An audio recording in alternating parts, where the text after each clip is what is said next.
cults definitely use drugs. They did for me in the torture and the abuse scenarios. And there's different kinds of drugs that they use.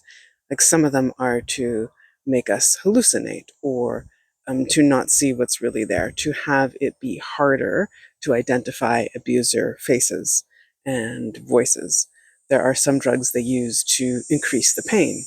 There are some drugs they use to try and increase how we are responding sexually to the sexual assault and rape. There are drugs that they use just for pain, just to create pain in the body. There are drugs that they used, I think, to try and have there be more amnesia or dissociation. And sometimes the cult will combine the drugs too.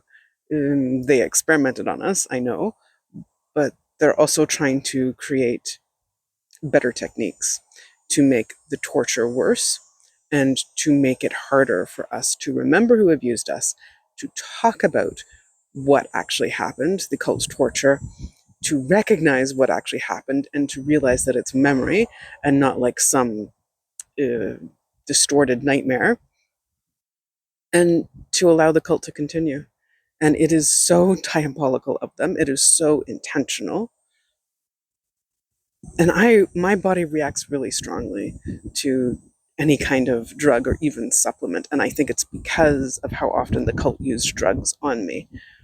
But even with their use of drugs, I could still see through the masks and costumes and recognize my abusers. But not every kid could, and many kids couldn't.